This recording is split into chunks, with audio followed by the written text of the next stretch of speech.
أعوذ بالله من الشيطان الرجيم. بسم الله الرحمن الرحيم. ونفخ في الصور فصعق من في السماوات ومن في الأرض إلا من شاء الله ثم نفخ فيه أخرى فإذا هم قيام ينظرون. سورة الزمر 68 نمبر آیت. پدې 68 نمبر آیت کې تخویف اخروی ذکر کیږي د کافرانو لپاره، د اسلام د دشمنانو لپاره.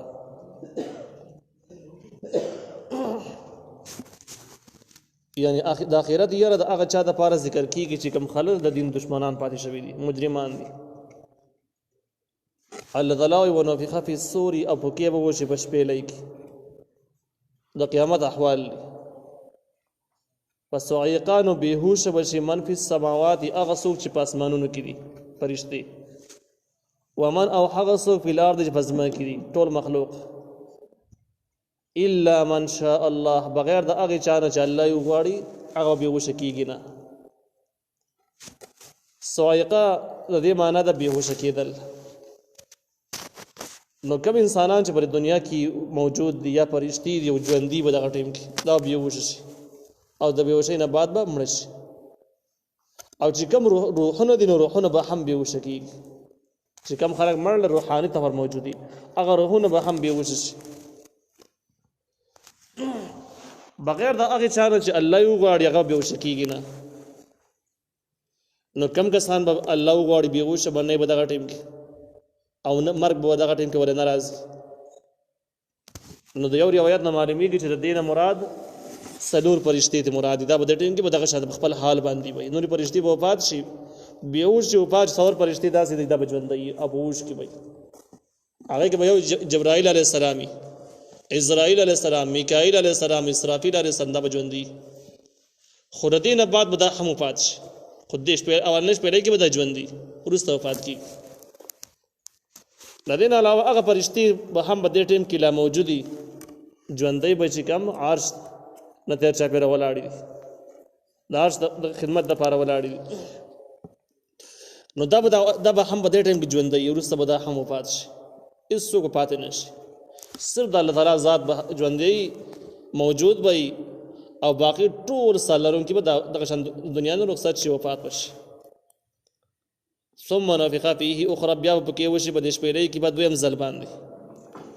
فاذا هم قیام ينظرون، ناس به دا خلک ولاړ یو بل ته به ګوري.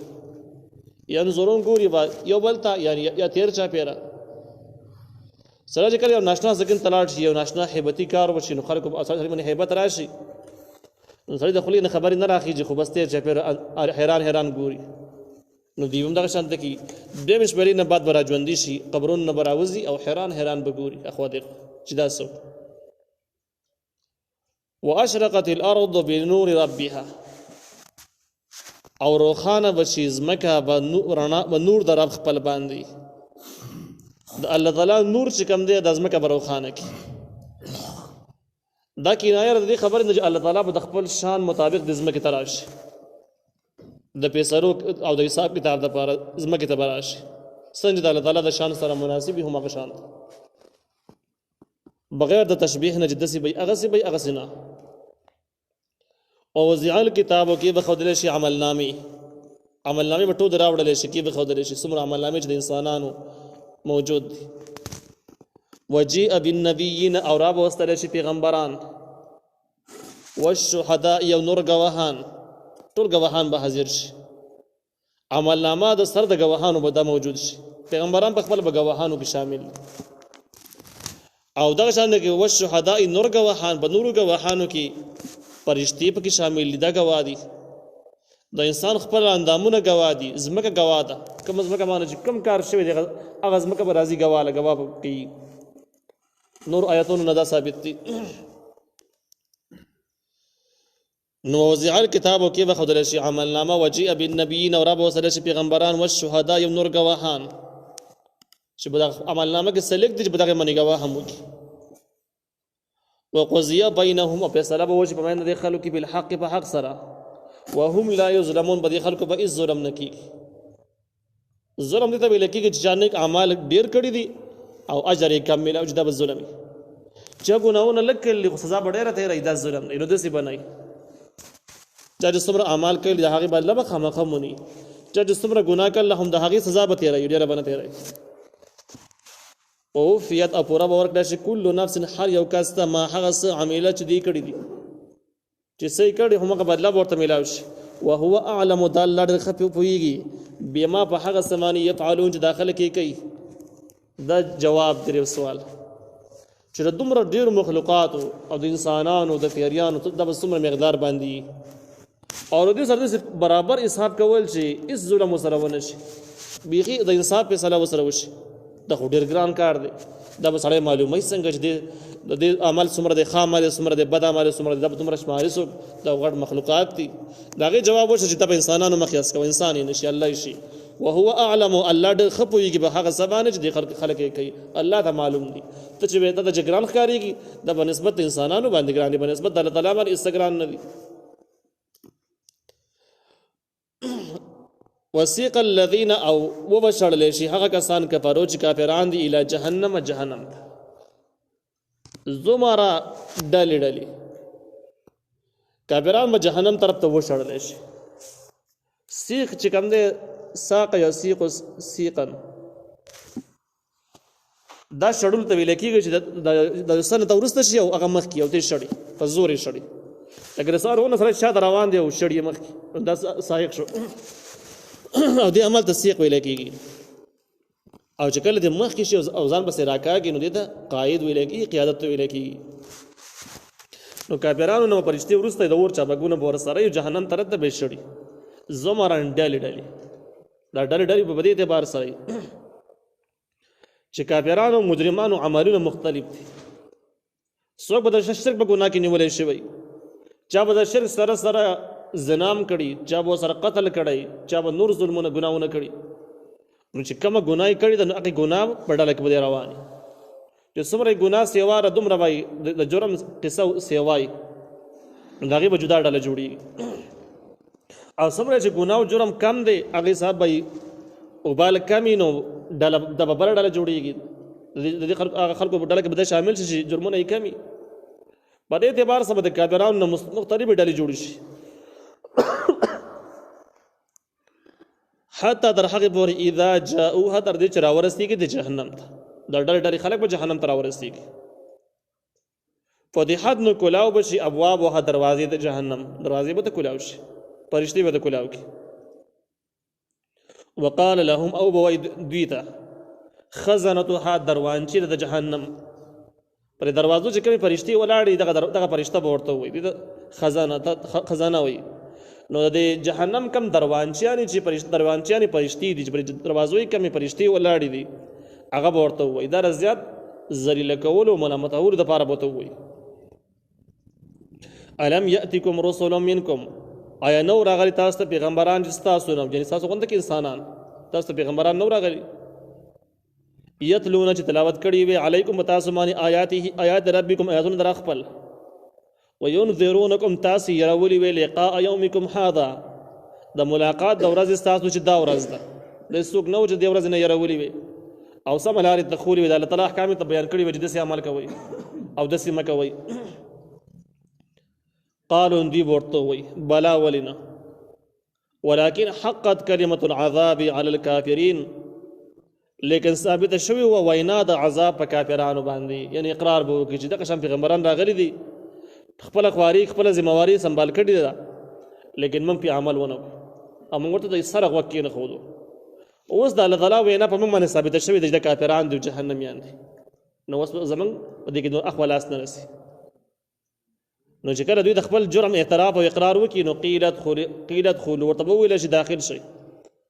ابواب جهنم په دروازو د جهنم باندې خالدین فیها همیشه به په دې جهنم کې فبئس نو ډېر بد دی مثوى المتکبرین زید اوسېدلو د متکبرینو زید اوسېدلو د تکبر کوونکو دې کافرانو د ذکر کې متکبرین ویلی شو دا متکبرین دي او بره په کافرین سره ذکر شو دا کافران دي دې کې اشاره دې خبرې ده د تکبر د سبب د کفر جوړېږي او کفر ته سړی رسېږي تکبر په وجه باندې رسېږي هغه داسې چې کله به انسان کې تکبر ځان غټ شمري غټ غني د چا خبرې ته غوږ نه ږدي که څوک ته سمه خبره کوي غوږ نه ږدي که چا په وته کوي غوږ نه ږدي ځکه ځان ډېر غټ سړی شماري دی د جهالت دلیل شي بیا د اسلامي احکامو باندې د سړی شرمېږي او اسلامي احکامو ته ډېر کمزوري بیکار احکام معلومیږي د دې نه ځان غټ ګڼي چې ته د احکام بیان کړي نو دی وایي چې زه دونه غټ سړی او په دې به زه عمل کوم او دا به زه څونه بد ښکارېږم نو د اسلامي احکامو نه د شرعي احکامو نه د سړی ځان غټ شمېري د هغې نه ځان غټ ګڼي نو عمل پرې نه کوي که ته ورته د مانځه نصیحت کوې نو دی وایي چې هو زه دونه غټ سړی زه به لمونځ کوم که ته ورته د ګیرې متعلق خبره کوې نو دا وایي چې خو دا خو زما سره ډېره بدي ښکاري اوس په ګیره به زه پرېږدم که دغه شان ده که ته ورته د کمې مسلې خبره کوې که د اسلامي نظام متعلق ورته خبره کوې که د بل یو حکم متعلق ورته خبره کوې نو دی به ته نو دی به ذهن کې به لنډه ولاړېږي چې ټیک ته ستا خبره په خپل ځای باندې صحیح ده خو زما غوندې غټو خلکو دپاره خو دا مسلې نه دي زه خو ډېر غټ یم او زما سره خو دا بدې ښکاري د رواج خلاف دي د قانون خلاف دي خلک به څه وایي دا خلک به څه وایي دغه ټکی د دې خبرې دلیل دی چې دا په احکامو باندې شرمېږي بدې ښکاري او دغه سببونه د کفر دي نو کافران چې کافران دي نو په سبب د کفر سره کافران دي د احکامو نه ځان غټ ګڼلی دی وسیق الذین او بو بدلی شي هغه کسان نتقوا چې پرهیزګاره وو د شرک او د ګناه نه ځان ساتلی او پرهیز یې کړی نو وسیق الذین ابو بدلی شي هغه کسان نتقوا چې پرهیزګاره وو یا یریدل ربهم د خپل رب نه الى الجنة جنت طرف ته زمرن ډلې ډلې دوی به هم ډلې روانې ځکه ځینې کسانو به د دین دپاره ډېر قربانۍ کړي تهجد به هم کړي پنځه وخته لمونځ به هم کړی روژې به هم پوره نیولي ذکر اذکار او د تلاوت هم پابند پاتې شوی د ګناهونو نه به پوره پرهیز کړی ورسره به شهید شوی وي نو غټه مرتبه به شي ځینې ډلې به د پیغمبرانو ډلې څوک به شهیداني چا به یو اعزاز چا بل اعزاز چا به د کور خلک شهیدان شوي او بل به داسې جګه هم دیندار وي خو د کور خلک به شهیدان شوي نه وي دغه شان یو به داسې چې په خپله به دیندار وي بچي به هم دیندار وي یو به داسې چې په خپله به دیندار وي خو بچي به په هغه لیول باندې نه وي نو بلې طریقه باندې به د مؤمنانو نه هم مختلفې ډلې جوړې شي او دا به ټول جنتي خلک خو د چا مرتبې به بلندې اوچتې او چا به لږې ښکته نو دا ټول به روان کړی شي حتی تر هغې پورې اذا جاؤها تر دې چې راورسېږي د جنت وفتحت او کلاو بشي ابوابها دروازې د جنت فرشتي به د دروازې کلاو کې د مخکې وقال لهم نو دوی ته جنتیانو ته خزنتها دروانچې د جنت دروازو باندې چې فرشتي ولاړې دي هغه به ورته ووایي سلام علیکم سلامتیا دی په تاسو باندې طیبتم تاسو ډېر ښه یئ فادخلوها داخل شئ خالدین همیشه دپاره هغوی به ډېر ښایسته هرکلی او استقبال به وکړي او ډېر درون سلام به دې باندې واچوي او داسې به ورته نه وایي چې ولې هم داسې نه کوله پیغمبرانو ته راغلي که نه راغلي داسې به ورته نه وایي ځکه دوی خپل عمل صحیح کړی ده ذمهواري سنبال کړې ده نو فرشتي به سلام واچوي ورته به ووایي چې بس طیبتم تاسو ډېر ښه خلک داخل شئ یا طیبتم خوشحاله اوسئ وقال الحمد لله الذي نو به وایي جنتیان ټول صفتونه د خدای توب خاص الله لره دي الذي هغه الله صدقنا وعده چې پوره کړل زموږ سره خپله وعده واورثنا الارض من ته په میراث کې راکړه د ځمکه د جنت نتبوأ من بوسیګو من الجنه په جنت کې حيث نشاء چرته زمون خوخی فنعم اجر العاملين نو ډېر ښه دی اجر د داسې عمل کوونکو یعنی جنتیان به د الله تعالی احسان ومني شکر به ادا کړي وترى الملائکه تبین فرشتو لره حافین من حول العرش چې دا به تاویږي تیر چاپېره د عرش نه یسبحون او دوی به هم تسبیح بیانوي بحمد ربهم سره د حمد د رب خپل وقضیه او فیصله به وشي بینهم د دوی په منځ کې د حق پرستو او د باطل پرستو خلکو منځ کې به فیصله وشي بالحق په حق سره وقیل الحمد لله رب العالمین او به ویلی شي چې ټول صفتونه د کمال یا صفتونه د خدایتوب خاص الله لره دي چې رب د ټولو مخلوقاتو دی